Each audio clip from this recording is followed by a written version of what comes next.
Right, sorry for the late start, everybody. My name's Simon Wheeler. I'm Deputy Chair of the West Australian Ratepayers and Residents Association.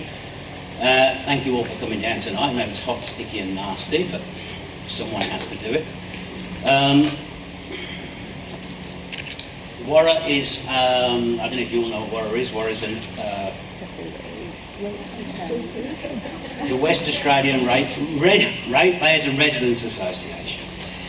We're an umbrella group and we offer advocacy and support services to smaller groups and ratepayers and progress groups as much as we can. But I'm not here to proselytise tonight, so I think we'll get a bit of that later, maybe from our chairman if we're lucky.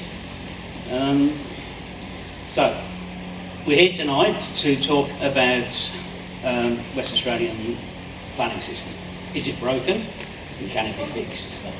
Sorry, was that a... Yeah, okay. Yeah, okay. So show of hands, do we all think that it's broken? Okay, right. So it's worth going forward.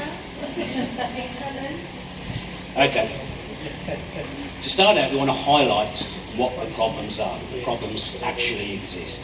And to do that, we've invited a few speakers tonight from various community groups who are all fighting their own battles, from Stoneville all the way down to Scarborough, Henry Brook, you name it. They've got battles. And they're going to explain some of the issues that are facing them. And when that's happened, then we'll go through to our panel and they'll give us how they think the planning system can be fixed.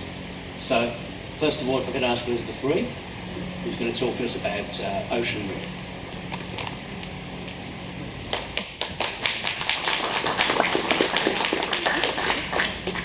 Good evening, everybody. Good evening, everybody. Thank you very much for attending, and yes, it's much appreciated. We've had quite a few of these meetings over the years to try to empower the community to realise it might be in your backyard today, or it might not be in your backyard today, but it will end up being in everyone's backyard if we don't pull together with people power, and that's one of the most important things.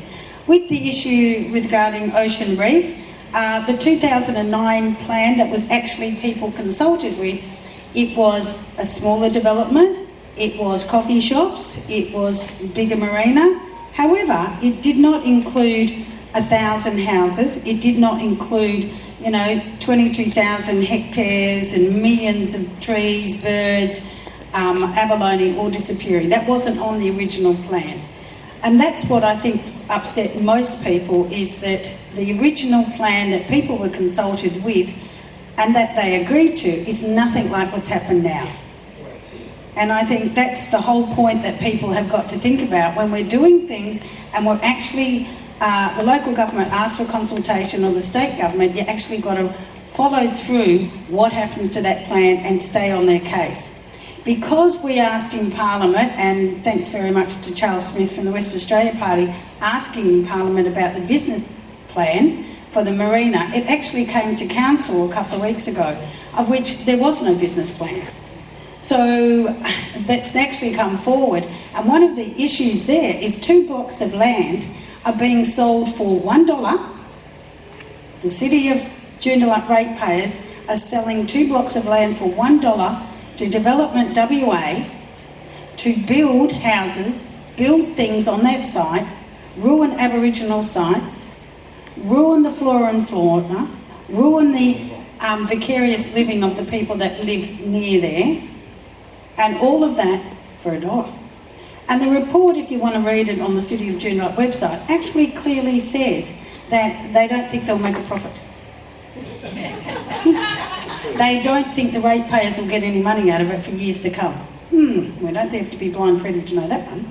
But the fact that the state government's putting $20 million of our taxpayers' money into development that the local residents don't want to the scale, they want a development but they don't want it to that scale, and if you're a City of Joondalup resident and a taxpayer, you get double dipped, which I think would be a travesty. It's been on the news, there've been some fantastic rallies, they've got unbelievable people such as Michelle taking photos and videos of what goes under the sea, and all of that is exposing how many things are wrong. They've got great researchers to show it's wrong, but it's not going anywhere. The Bush Forever sites in 2010, which were part of an MRS amendment by the government, 296 of them, slowly they're being eroded. And you don't have to go far to see it, whether it's special rural, business, a Bush Forever, a marine park. They're all disappearing. Why? How can state government allow these places to be ruined and developers just taking over? And that is an issue. And I think that's one of the most important things that with Ocean Reef they're looking at, is that their quality of life and their life of the environment is disappearing. And that's what they're about. And the thing is, it can happen to you. We've seen it at Triggs. They wanted to do it at Scarborough. We stopped it at Scarborough. You've got Margaret River, you've got Henley Brook, we've got all over the state, it's the same issue. But people really need to get up and say, we need third-party appeal rights to stop this. We need to make sure the Bush Forever sites stay as Bush Forever. So before you vote, go and ask whoever's running, are they going to support you? Because that's one of the basic things. If we don't stand up for the environment now, it's going to be worse for our children and our grandchildren. And the power lasts, it stays with one. The power of your vote. Thank you.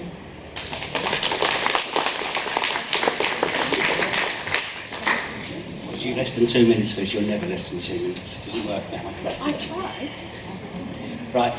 Next, in a case that we're all familiar with, the common theme of moving the goalposts, which is happening in East Wanneroo, Cathy Broadbent.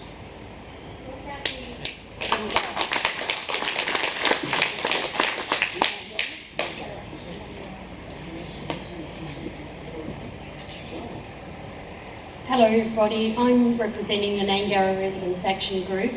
We're in East Wanneroo and we have a problem with the East Wanneroo District Structure Plan.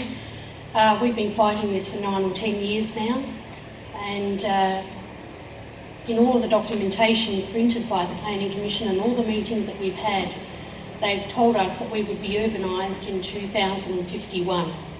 Most of us thought, okay, well, we're not against urbanisation, that time frame suits us well, most of us won't be here. Then the WA Planning Commission, in its wisdom, decided to bring that forward by 30 years. So that decision was made in November. There has been no communication from the Planning Commission as to why they have changed their mind. There has been no formal letter to the residents to tell them why that decision has been brought forward by 30 years. We've spoken with the Planning Department, we've spoken to the Minister's Office, and we've also spoken with the Planning Commission staff, and we've been given 3 different reasons. Essentially what they're saying is 2051 was when we would be urbanised, because all the services have to come out to Wanneroo, out to Nangara. We don't have deep sewerage out in Nangara. Now they're saying that that can all come from the south of Nangara. So imagine the Water Corporation's surprise when I rang them up and told them of the decision. They had no idea that that had happened, so there was being a lot of consultation with them, not on the decision. So we are now finding ourselves with everyone's lives in turmoil, looking to urbanise the area, which has always been special rural. And it's been special rural for a reason, because of the flora, the fauna, the Carnaby cockatoos, everything that we have out there. But this whole planning process has been driven by what we call fraudulent submissions, in that when they put out an MRS, submissions are required to be made, and anyone can comment, anyone from anywhere can put in a submission. But what happened with 60 of those submissions, they had addresses showing as being in Nangara when they lived in places like Mirrabooka and Albany and wherever. So when the Planning Commission were doing the tick and bash exercise of who wanted urbanisation and who didn't, those 60 submissions were taken into account as a yes vote, even though they don't even live in Nangara. We've raised this with the WA Planning Commission, we've raised it with the Minister, and we've raised it with the Planning Department, because they have not checked the addresses of those submissions against the electoral roll, but we have. And we know that that has been driving the process. We want to stay as we are, as special rural in Nangara. We want that right of choice to have the different types of housing solutions in Nangara. And I think we live in a democratic society, although it is quite often feeling like a communist society at the moment out there. We're being dictated to and nobody's listening to what the residents actually want. The residents do not want urbanisation in Nangara, and we need to address this whole planning process where people can make submissions as living in the area, they get counted as living in the area, and they have the capacity to change everybody's lives.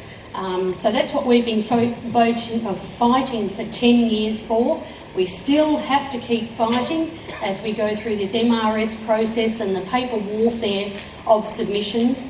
But there's been no explanation, no suitable explanation from anybody as to why that decision has been brought forward 30 years. So we just continue to do what we do to continue to fight it, to protect what we have, because once it's gone, once that special rural land is gone, it's gone forever. And so it with all the flora and fauna that's on it. So I'd just like to say thank you to one special person that's been helping us in our fight. Gary Crawford from the West Australians Against Corruption in Local Government has been a very stabling voice for the community, has got out there and done a lot of legwork in terms of putting out flyers, and he couldn't be here tonight. But I just say to everybody, you've just got to keep on fighting, and you've got to be looking for those third-party appeal rights, because at the moment we have nothing that will save us from being urbanised apart from people power. Thank you.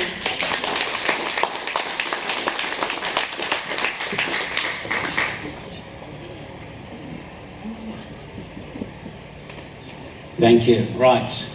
Next up, we have Beth Hewitt from Joondalup, and she'll be speaking about something about communism in a moment. Housing opportunity areas. It has a sort of Soviet feel to me. I don't know. You're not going up? Okay. Hi everyone. 4 years ago we formed the Edgewater Community Residents Association. And within a week I had a phone call from one of the residents saying, my father-in-law's just received this letter to say that the house next door is going to be bulldozed and 14 units are going to be placed on the land. We had no idea. We had absolutely no idea how this could happen. It was on a cul-de-sac, on a cul-de-sac, on a cul-de-sac, right on the edge of the regional park. And it was an eye-opener. Since then we have learnt a whole new language. We understand that multiple dwellings is apartments. We didn't know that. We know that group dwellings is a lot of little tiny houses packed really, really, really close together. Not a tree in sight. But what we have found is that the City of Joondalup did consult with us way, way back. They asked us if we wanted R30. And most of us agreed that it wasn't so bad. We had big blocks and we could subdivide and that'd be okay, and we didn't want to stop our neighbours, so we said yes. But when it went through the WAPC process and the numbers didn't quite match what the WAPC wanted, the city rolled over and doubled the coding. We went from R30 to R40. R40 means multi-dwellings, which means apartments. We didn't know that because there was only just this tiny little ad in the local paper that said that there was going to be an amendment to the local planning scheme and that some blocks were going to be recoded. Didn't specify where. Turned out to be what they called housing opportunity area. Opportunity. It's not much of an opportunity when you can't go out in your backyard because a block of flats has been built next door and you can't go in your pool because, you know, there's all those people looking at you and you've got no privacy. And the value of your property actually falls because nobody wants to buy next to it. So what are you going to do? Sell up to the developer? There's the opportunity. He's got it. He's got it, and the dominoes are falling, and we're seeing it now in one street. 3 houses are being built on one block. Across the road, the development application is in. The next house is for sale, so you know there won't be long before the next one goes. And it's happening, happening, and happening. And what else is happening? The renters, the people who really can't afford to buy, and we're a cheap suburb in Edgewater compared to a lot of the places around. We're largely rental, but these people are being forced out of their rental homes. And even if they want to come back, the new houses that are being provided by the developers in their maximise their yield mantra, they're 2-bedroom flats. You can't put a family of 5 in a 2-bedroom flat. You're going to have problems. So we've got this constant thing. It was done, admittedly, deceptively by the council.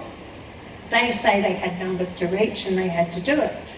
But there are other ways, and we're calling on the City of Joondalup to actually have a whole of city strategy, a comprehensive review of the strategy, so that we can find a better solution. That's one of the problems in Joondalup. But there's others. We've got the Ocean Reef Marina, and Liz mentioned it, selling it for $1. Part of that business plan, it relies on parking fines to fund it. So they're hoping to make enough out of parking fines to make up for the $5 million they've sunk into the project, which is just being wiped away. In Edgewater, we've also got the problem that the council wanted to take a 17-hectare public open space. There's only 3 in the City of Joondalup, and they wanted to take it and turn it into high-rise accommodation and big box stores, because apparently all those big box stores that are empty along Joondalup Drive aren't enough.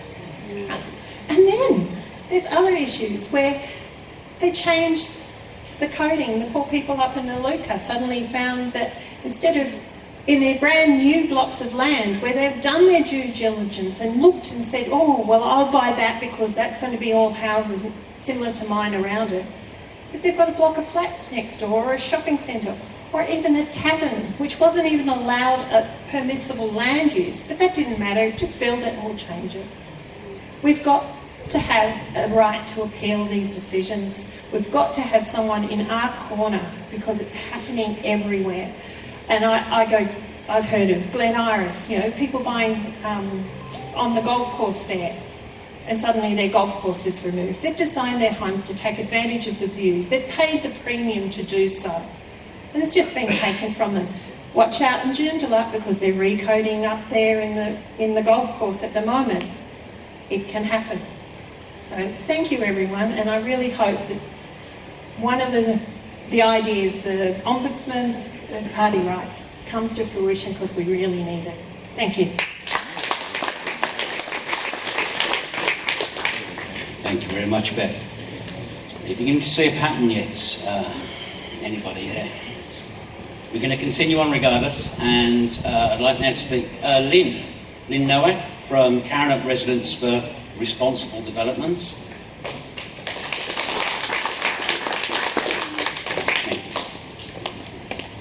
Hello everybody, I think this should be a political meeting, quite honestly, and please excuse me if I walk backwards and forwards, that's what I always do.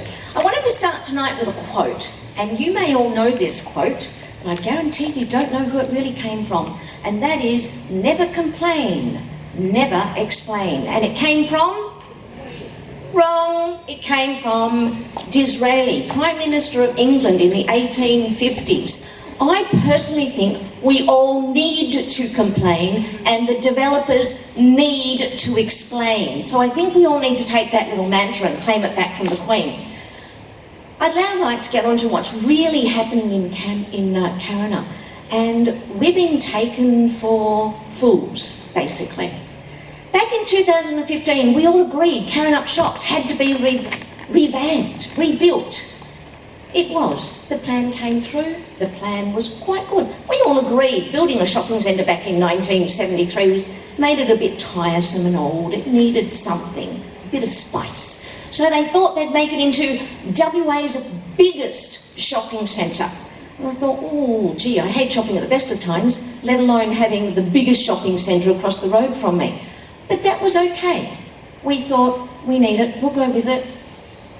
But what we quickly discovered was that there was no structure plan. If they put in a structure plan, it would have covered my house. There is no structure plan. Most people don't even know what a structure plan is. That is, steady stepping up from R20 houses, bit higher, right through to the larger buildings. Okay, so across the road from me in 2015, they say, we're going to build 4-storey apartments, multi-use, and I thought, oh, I'm not sure about that. And on Francis Street, they said 4 stories, apartment, luxury. And they all thought, oh, we'll see about that. Then all of a sudden, before we get too far down the road, all of a sudden Francis Street has become 7 stories and Burrows Road has become 8 stories. And we're thinking, ooh, not sure we like that, but we didn't even get notification that there was going to be a change. Funny, strange. AMP is taking a lot for granted here. That's okay. We'll go with that because we've been rolled. July 2020. All of a sudden, there's a billboard across the road. And on that billboard, which is conveniently behind leaves and trees and a few other signs being put up there by the builders, a little obscured, you can't really stop and look at it. All of a sudden, we see this billboard that says, oh, AMP have decided they're going to build 3 towers, 9, 15 and 24 stories. And we're going to lose BP. That's going to shift elsewhere. But do we need those stories in our environment? The answer is no, we don't. Were we asked? Were we consulted? By the way, the definition of consultation is a 2-way conversation. It's a 2-way dialogue where you're supposed to come to a conclusion that is mutually beneficial. Well, I'm telling you now, that didn't happen.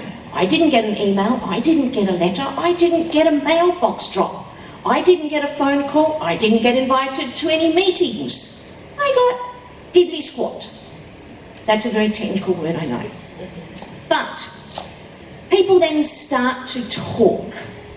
And people around Karrinyup start to look at, where did this come from? How does this actually meet the plans that are supposed to be put into place for any development? It goes against the planning, development, protocols and policies of the government. I should add here that originally back in 2015, the City of Stirling did not approve what AMP wanted to do. But of course, they were rolled. Rolled by JDAP, where we don't have any port of call. We can't actually challenge what they say. Do any of them live in your area, in my area? I'm going to go out on a wing and say, no, they don't. They probably don't live anywhere near where there are developments happening. But that's not their prime concern. Their prime concern when AMP got the approval was, gee, there's a lot of $1 billion being invested into our community. And that billions of dollars got them special considerations. But those special considerations, which did include starting by a particular date, which conveniently was bypassed, but with starting on a particular date, that of course brings with it, oh gee, I must be finished by a particular date. I think I'll be in a box before they get finished.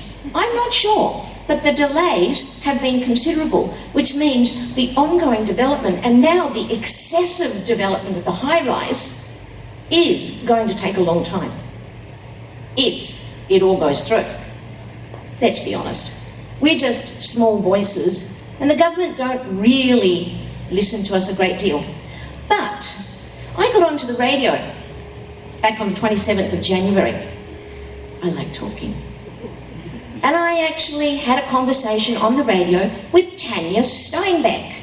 Now, Tanya Steinbeck is the Chief Executive Officer at the Urban Development Institute of Australia, WA branch. And she said, I quote, I must read, when there's a lack of vision or transition between where you've got historically low-rise and single residential areas, then immediately having high-rise apartments and other things popping up across the road, there need to be consideration to the transition between perhaps, 2 stories, 3 stories, 4 stories, medium density product that then transitions towards your shopping centre precincts and activity centres, so you don't have chalk and cheese. Guess what we're getting? Chalk and cheese. But they don't seem to realise that. She said, a single residence next to a 15-storey apartment building, that's not right. That ties back to the broader vision for the area. I said, I have to agree. Totally agree with you. I don't think she liked that. I don't think AMP liked that either, because things started to happen very quickly after that from AMP's perspective. All of a sudden, they wanted to talk to Tanya Steinbeck. All of a sudden, they wanted to talk to whoever they could, and things start to change. But I go back to the consultation. There was no consultation. AMP could have done a survey. They did not. Row Group, the managing group, could have done a survey. They did not. City of Stirling could have done a survey. They did not. So we in KRRD decided we'll do a survey. As a group, there are 9, 10, 11 of us. We got a survey together. We did the legwork. We dropped in multiple letters. We sent out emails. We sent out texts. We have an active Facebook group. I know one day I walked 23 kilometres delivering letters. It was very good for me, believe me. But we got a lot of replies. And every single one of those replies, City of Stirling, AMP should have got themselves, and they did not bother. This is some of the replies we got. If I'd wanted to stay in Sydney, I would have stayed there next to the high-rise buildings. 94% of the respondents do not support the current Karrinyup West residential development. That's Burrows Road. That's where the proposed 9, 15 and 24 stories are.